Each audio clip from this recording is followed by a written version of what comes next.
Le dossier de cette édition, maintenant sur un mal d'un nouveau genre, l'hyperconnectivité. De quoi s'agit-il?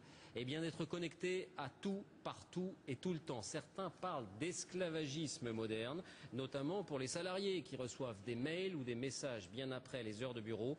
Les syndicats commencent à dire non. Dossier signé José Blanc-Lapierre, Farid Mamoudi.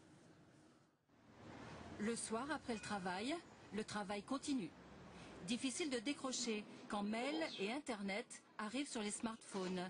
Dernière trouvaille technologique qui prévient d'un changement de rendez-vous ou d'un rapport à valider de toute urgence. Il faut se forcer à un moment donné de dire bon là j'arrête, j'ai besoin aussi de mon temps personnel. Parce qu'effectivement le travail peut vite envahir la sphère privée, ça c'est vrai. Mais des smartphones qui ne connaissent pas les horaires de bureau et qui pour certains sont devenus outils de harcèlement, comme pour ce cadre d'une grande entreprise qui préfère garder l'anonymat. J'ai même vu des mails passer au-delà de minuit et voir des demandes de réponse le lendemain matin en réunion avec des réflexions du type « tu n'as qu'à lire tes mails ». Moi, c'était allé tellement loin en fin de compte que ma femme m'avait donné le choix entre arrêter de lire mes mails le soir, les week-ends et pendant les vacances, ou effectivement envisager de changer de vie privée. Et le choix avait été relativement clair. Et ça a eu des conséquences, puisque j'ai même été convoqué à l'époque. Donc ça a été, oui, d'une extrême violence psychologique, puisque j'ai dû répondre de pourquoi je ne faisais pas d'heures supplémentaires gratuites. Finalement, ce cadre a su faire entendre ses arguments. Mais les situations comme la sienne se multiplient, car aujourd'hui de plus en plus d'employeurs offrent à leurs salariés des smartphones présentés comme outils de travail performants.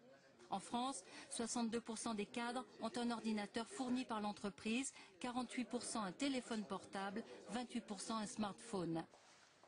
Ce médecin, spécialiste du stress au travail, le constate régulièrement.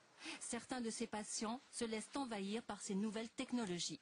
On ne sait plus dire non. On ne sait plus dire non aussi parce que y a une telle pression dans les entreprises que c'est aussi si moi je dis non et que les autres disent oui, je vais être mis sur le bord du trottoir ou je vais être mis dans le placard. Et si je dis non parce que je ne peux plus y arriver, je vais être étiquetée de fragile. Et on a très peur de ça. Orange a été la première entreprise à rappeler la frontière entre vie privée et vie professionnelle. Il faut dire qu'une majorité de cadres y est suréquipée et que la société est encore marquée par le suicide de plusieurs de ses employés. L'idée est venue de ce syndicaliste de négocier un accord avec la direction pour préciser que le soir, le week-end et pendant les congés, il n'y a pas obligation à répondre. Les usages intensifs commençaient à déborder sur la vie privée des individus, que tout le monde recevait des messages le week-end, le soir, et que tout le monde entendait obtenir des réponses rapidement et que c'était arrivé à une situation qui était presque stressante. Comme Orange, d'autres entreprises en Europe ont passé des accords avec leurs salariés. Certaines sont allées jusqu'à stopper l'envoi des mails en dehors des heures de travail.